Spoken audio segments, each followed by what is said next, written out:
তৃণমূল কংগ্রেসের বড় ভরসা 2026-এর বিধানসভা নির্বাচনে তিনটি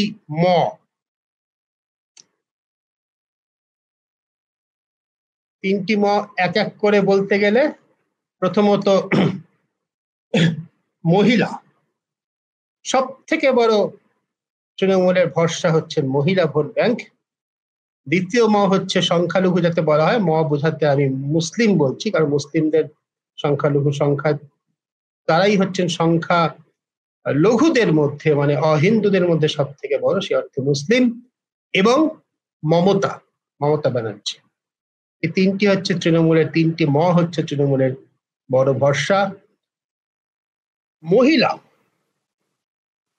অপারেশন সিঁদুরের কথা বারবার বলে এবং আলিপুরদুয়ারে নরেন্দ্র মোদী যে কথাটা বলেছেন অত্যন্ত তাৎপর্যপূর্ণ। আমরা সকলেই জানি যে অপারেশন সিঁদুর এখনো শেষ হয়ে যায়নি, অর্থাৎ কিনা সন্ত্রাসের বিরুদ্ধে যে অভিযান তা এখনো শেষ হয়ে যায়নি। এবং এই দৃষ্টিতে এখন দেখছে বিজেপি এবং দেখানোর চেষ্টা করছে যে পশ্চিমবঙ্গ সরকার তথা রাজ্যের শাসক দল তৃণমূল কংগ্রেসের যেটা অবস্থান, সেটাকে সংখ্যালঘু তোষণ বলে যেটা বলা হতো, সেটাকে এখন সন্ত্রাসবাদ তোষণ বলে চালানোর চেষ্টা করা হচ্ছে।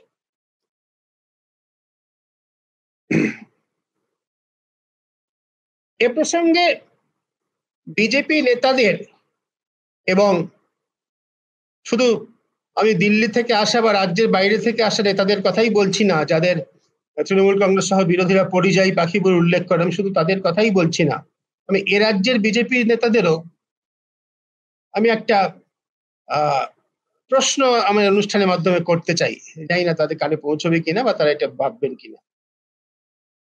অপারেশন সিঁদুরের এই সিঁদুর নামটাই তো দেওয়া হয়েছিল পরবর্তীকালে রাজনীতিতে ব্যবহার করা যাবে এই সুবিধার কথা ভেবে, নিশ্চিতভাবেই তাই। সিঁদুর কারা ব্যবহার করেন? বিবাহিত হিন্দু মহিলারা সিঁদুর ব্যবহার করেন।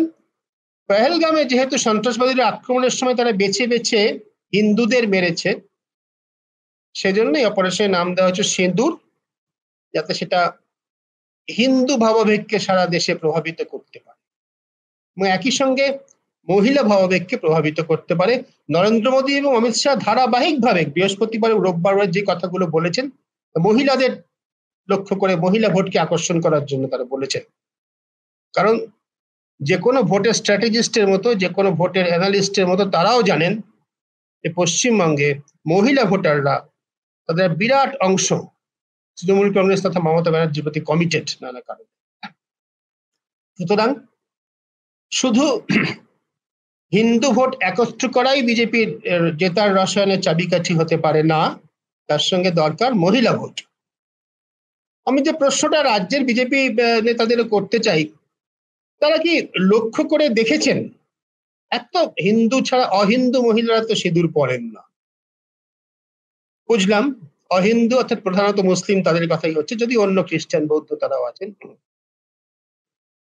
অহিন্দুরা তো সিঁদুর পরেন না, সুতরাং সিঁদুরটা তাদের কাছে খুব আলাদা করে সেন্টিমেন্টের বিষয় হবে না। যদিও সন্ত্রাসবাদীদের হাতে দেশের মানুষের মৃত্যু, সে প্রসঙ্গে নিশ্চয়ই সমস্ত দেশপ্রেমী দেশাত্মবোধ সম্পন্ন সমস্ত মানুষ এককাট্টা হবেন, বিষয়ে কোনো সন্দেহ নেই।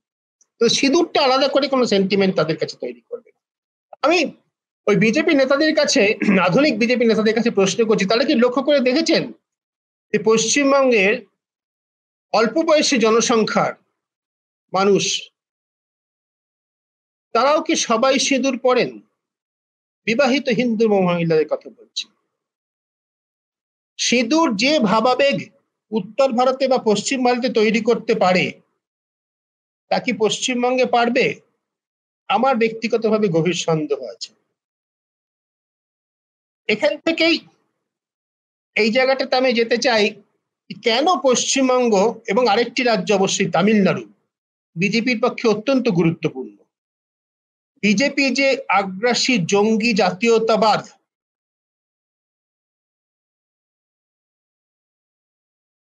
অতি জাতীয়তাবাদ, উগ্র জাতীয়তাবাদ দিয়ে এবং তার সঙ্গে অবশ্যই ধর্মকে মিশিয়ে যে ককটেলটা তৈরি করে সারা দেশে ক্ষমতা দখল প্রায় করে ফেলেছে, সেই মিশ্রণ একেবারেই কাজ করে না এই দুটি রাজ্যে, পশ্চিমবঙ্গে এবং তামিলনাড়ুতে, সংস্কৃতিগত কারণে, ঐতিহাসিক কারণে।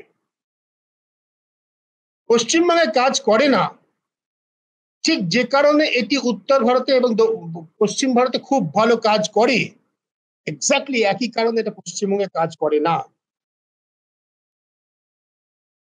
বিকৃত বাংলা উচ্চারণে রবীন্দ্রনাথ নজরুলের কবিতা আবৃত্তি করে, প্রধানত রবীন্দ্রনাথ, অবশ্য নজরুল তো অন্য ধর্মের কবি হিসেবে এখন পরিচিত হয়ে যাচ্ছেন, অত্যন্তই দুর্ভাগ্য। বাঙালি সেন্টিমেন্টকে জয় করা যায়নি, সুতরাং এই স্ট্র্যাটেজি বিজেপির খুব কাজে দেবে বলে মনে হয় না। এখনো পর্যন্ত এই ভাবাবেগ, সিঁদুর সিঁদুর দিও না মুছে জাতীয় যাত্রার সংলাপ পশ্চিমবঙ্গের মাটিতে কার্যকর হওয়ার সম্ভাবনা উত্তর এবং পশ্চিম ভারতের তুলনায় অনেক কম। সেখানকার সফল স্লোগান উত্তরপ্রদেশে বা উত্তর ভারতের হিন্দিভাষী এলাকায় যে সমস্ত রাজনৈতিক স্লোগান সফল, তা বাংলার মাটিতে কার্যকর করা সহজ নয়। তৃণমূলের পক্ষে যেটা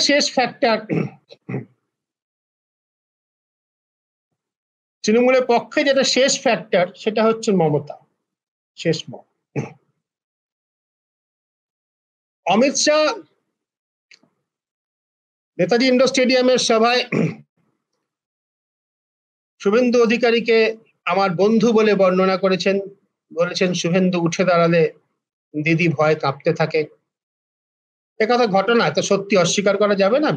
শুভেন্দু অধিকারী একমাত্র ব্যক্তি যিনি পশ্চিমবঙ্গে নির্বাচনে মমতা ব্যানার্জিকে হারাতে পেরেছেন, মানে এখন যে রাজ্যতে রয়েছেন তাদের মধ্যে। মমতা ব্যানার্জি এর আগে একবারই হেরেছেন যাদবপুর লোকসভা কেন্দ্রে, বহু আগে। এবং এটা তো ঘটনা যে বর্তমান বিধানসভা নির্বাচনে, সর্বশেষ যে বিধানসভা নির্বাচন 2021 সালে, তাতে মমতা ব্যানার্জি শুভেন্দু অধিকারীর কাছে পরাজিত হয়েছিল। মামলা মোকদ্দমা চলছে, কিন্তু অল্প ভোটে পরাজিত হয়েছিলেন, সে বিষয়ে কোনো সংশয় নেই। সুতরাং শুভেন্দু অধিকারী বিজেপির দিক থেকে একটা বড় ফ্যাক্টর, তাকে তুলে ধরার চেষ্টা করা হচ্ছে, সব ঠিক। কিন্তু বিজেপি আসন সংখ্যার নিরিখে গত এক দশকে সব থেকে সাফল্য পেয়েছে যে নেতার সভাপতিত্বে, যার নেতৃত্বে, সেই দিলীপ ঘোষ। তিনি এখন বিজেপির কোনো বড় সভাতে কার্যত ডাকই পাচ্ছেন না। তার রাজনৈতিক ভবিষ্যৎ কি আমাদের জানা নেই, কিন্তু তিনি যে কোর টিমের মধ্যে নেই, এই বার্তাটা খুব স্পষ্টভাবে চলে গিয়েছে। নানা কারণে, কিছুটা তৃণমূল কংগ্রেসের ধরনের, কিছুটা মমতা ব্যানার্জির ধরনের রাজনৈতিক কথাবার্তা বলার জন্য দিলীপ ঘোষের একটা আলাদা গ্রহণযোগ্যতা তৃণমূল কংগ্রেস বিরোধী এবং বিজেপি সমর্থক মানুষজনের মধ্যে হয়েছিল। যে কারণেই হোক, দলীয় অন্তর্দ্বন্দ্বের কারণেই নিশ্চয়ই হবে, বিজেপি সেটাকে আর ব্যবহার করার প্রয়োজন বোধ করছে না, অন্তত এখনো পর্যন্ত। এটা বিজেপির বিপক্ষে যাবে। তৃণমূল কংগ্রেসের বিপক্ষে কি যাবে? এক হচ্ছে এই প্রবল মেরুকরণের যে আবহ বিজেপি তৈরি করছে, তার কিছুটা সুফল বিজেপি পেতে পারে।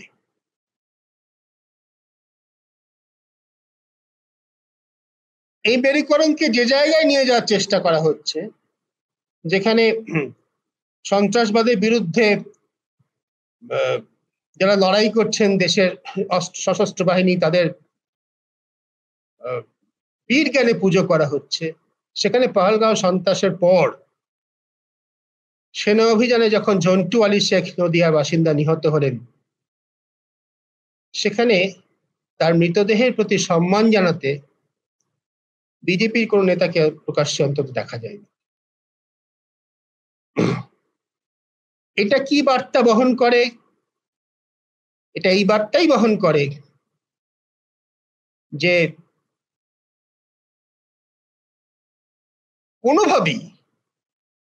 কোনোভাবেই একটি মুসলিম ভোটও বিজেপির দরকার নেই। পশ্চিমবঙ্গে মুসলিম ভোট বলা হয় প্রায় 30% মতো, 28% তো বটে। এই 28% বাদ দিয়ে ভোটে লড়তে শুরু করা যথেষ্ট চ্যালেঞ্জিং কাজ, রাজনৈতিকভাবে ঝুঁকিপূর্ণ কাজ। সেই কাজটা করার জন্যই বিজেপির যেটা প্রয়োজন সেটা হচ্ছে বাকি সমস্ত ভোটকে এককাট্টা করা, এবং তার জন্য এমন একটা চরম অবস্থান যেখানে সশস্ত্র বাহিনী উর্দি পরা সশস্ত্র বাহিনীর জওয়ান যিনি কর্মরত অবস্থায় সন্ত্রাসবাদীদের রুখতে গিয়ে মারা গিয়েছেন, তার প্রতিও শেষ শ্রদ্ধা জানানোর প্রয়োজন বোধ করা হয় না, বা সেই সেই অপটিক্সটা, সেই দৃশ্যটা তৈরি করার প্রয়োজন মনে তারা করেন। এটা যথেষ্ট ঝুঁকিপূর্ণ। এই ঝুঁকিটা সম্ভবত বিজেপি নিতে পারছে এই জন্য যে তৃণমূল কংগ্রেসের বিরুদ্ধে সীমাহীন দুর্নীতির অভিযোগ আছে। তার মধ্যে কয়লা পাচার, গরু পাচার, 100 দিনের কাজের প্রকল্পের গন্ডগোল, মিড ডে মিল, আবার কেন্দ্রীয় আবাসন প্রকল্পের টাকা পয়সা নয়ছয় করা, অজস্র অভিযোগ রয়েছে। এবং এগুলো একেবারে হাওয়ায় ভাসা অভিযোগ নয়। স্কুল শিক্ষায় দুর্নীতি তো প্রতিষ্ঠিত, এবং এ নিয়ে নতুন করে কিছু বলার নেই। প্রায় প্রতিদিনই গত সপ্তাহে আমাদের অনুষ্ঠান করতে হয়েছে। এই যে 26,000 শিক্ষক শিক্ষাকর্মীর চাকরি গিয়েছে, তাদের মধ্যে কতজন চাকরি পাবেন কোনো নিশ্চয়তা নেই। হ্যাঁ, অবশ্যই বেশ কিছু ছিলেন যারা ঘুষ ঘাস দিয়ে দুর্নীতি করে চাকরি পেয়েছেন, তাদের বাদ দেওয়া দিয়ে বা তাদের চাকরি যাওয়া নেই কারোর কোনো খেদ থাকার কথা নয়। কিন্তু যেভাবে এখনো পর্যন্ত তাদের রক্ষা করার জন্য সরকার চেষ্টা করে যাচ্ছে, সম্পূর্ণ যাকে বলা যেতে পারে সম্পূর্ণ লজ্জা বিসর্জন দিয়ে,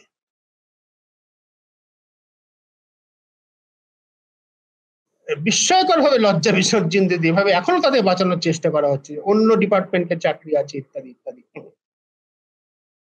তা বাংলার মানুষ দেখছেন। এই দুর্নীতি বিজেপির বড় ভরসা। এই দুর্নীতি শুধু বিজেপির নয়, তৃণমূল কংগ্রেস বিরোধী সকলেরই বড় ভরসা। আর.জি. কর কাণ্ডের ক্ষেত্রে দেখা গিয়েছে রাজ্য সরকারের যে ভূমিকা, তাতে একজন শাসক দলের একজন সাংসদ জহর সরকার যার পরিপ্রেক্ষিতে পদত্যাগ পর্যন্ত করলেন,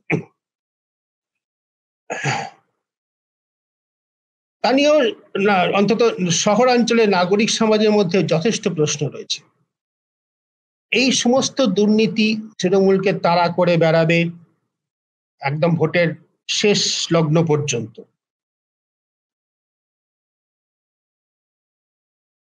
এই দুর্নীতির মধ্যে যেগুলোর ফলে মানুষ প্রত্যক্ষভাবে ক্ষতিগ্রস্ত হয়েছে, তার মধ্যে আমি কয়লা পাচার বা গরু পাচারকে ধরছি না। কয়লা পাচারের ফলে ক্ষতি হয়েছে দেশের রাজস্বের, ব্যক্তিগতভাবে মানুষের কিছু ক্ষতি হয়নি, এবং গরু পাচারও তাই। গরু পাচার কার্যত একটি প্রতিষ্ঠিত ইন্ডাস্ট্রি ছিল। আমাকে একবার একজন টেকনোলজি কনসালট্যান্ট তিনি হিসেব করে দেখিয়েছিলেন যে পশ্চিমবঙ্গে গরু পাচারের সঙ্গে অন্তত 6,500 থেকে 7,000 মানুষ জড়িত। মানে এটা একটা ইন্ডাস্ট্রি হিসেবে যদি ধরা, শিল্প হিসেবে যদি এর যে টার্নওভার, তাতে অন্তত 6,500-7,000 মানুষ জড়িত না থাকলে এত বড় একটা চেইন, একটা নেটওয়ার্ক চালানো যায় না।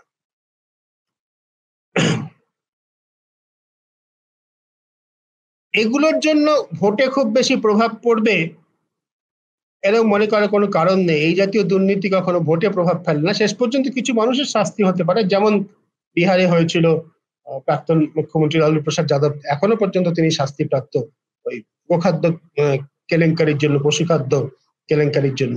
কিন্তু তার জন্য তার নির্বাচনী জনপ্রিয়তায় কোনো হাত পড়েনি।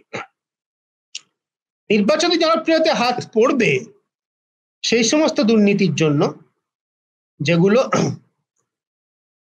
মানুষকে প্রত্যক্ষভাবে আঘাত করেছে, যার মধ্যে একটি এই শিক্ষায় নিয়োগ দুর্নীতি, একটি হচ্ছে আবাসন দুর্নীতি। পশ্চিমবঙ্গের যে কোনো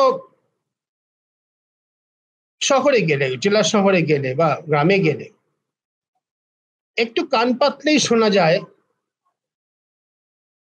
যে নেতাদের কাছে গিয়েছিলাম, টাকাও দিয়েছিলাম, কিন্তু কাজ হয়নি। আবাসন দুর্নীতিতে আমি নির্দিষ্ট করে একটি কেস জানি, যেখানে নবান্ন থেকে যখন একটা সেল তৈরি করা হয়েছিল এবং সেখানে অভিযোগ জানানোর পরেও শেষ পর্যন্ত তিনি বাড়ি তৈরির টাকা পাননি। এই যে দুর্নীতিগুলো, প্রতিদিনের দুর্নীতি, যেখানে মানুষ দেখতে পাচ্ছেন যে তিনি বঞ্চিত হচ্ছেন, কিন্তু অন্য কেউ দলীয় যোগাযোগের জন্য টাকা পয়সা দিয়ে বা অন্য কোনোভাবে দলীয় স্বার্থে সুযোগ পেয়ে যাচ্ছেন, সেগুলোর প্রভাব নিশ্চিতভাবেই পড়বে। সেগুলোকে কাউন্টার ব্যালেন্স করার জন্য, অফসেট করার জন্য তৃণমূল কংগ্রেসের অস্ত্র হচ্ছে যেগুলোকে পপুলিস্ট প্রোডাক্টস বলা যেতে পারে, পপুলিস্ট ইকোনমিক প্রোডাক্টস। নানা ধরনের প্রকল্প যেখানে সরাসরি ডাইরেক্ট বেনিফিট ট্রান্সফার হয় উপভোক্তার কাছে, বিধবাদের ভাতা, নানা ধরনের ভাতা, কন্যাশ্রী ইত্যাদি ইত্যাদি। এই ভারসাম্যের খেলায় দুর্নীতি বনাম দুর্নীতির ফলে মানুষের দূরে চলে যাওয়া এবং ওই পপুলিস্ট প্রোডাক্ট গুলো বিতরণ করে মানুষকে কাছে টানা, এটা একটা টানাপোড়েনের খেলা, একদিকে ঠেলে দিয়ে আর আবার টেনে নেওয়ার খেলা। এই খেলার উপর নির্ভর করছে পশ্চিমবঙ্গের আগামী বিধানসভা ভোটের ফলাফল। পশ্চিমবঙ্গে আগামী বিধানসভা ভোট তৃণমূল কংগ্রেসের কাছে বড় চ্যালেঞ্জ। এই দেওয়া নেওয়ার খেলায় যতজনকে বিক্ষুব্ধ করেছি, যতজনকে দিতে পারিনি, যতজনকে প্রতারিত করেছি, যতজনকে বঞ্চিত করেছি, তার থেকে বেশি সংখ্যক মানুষকে নানা ধরনের সব জনপ্রিয় প্রকল্পের মাধ্যমে সরাসরি কাছে টানতে পেরেছি কিনা, এই খেলার যে ফলাফল হবে তার উপর নির্ভর করে বিধানসভা ভোটের ফলাফল।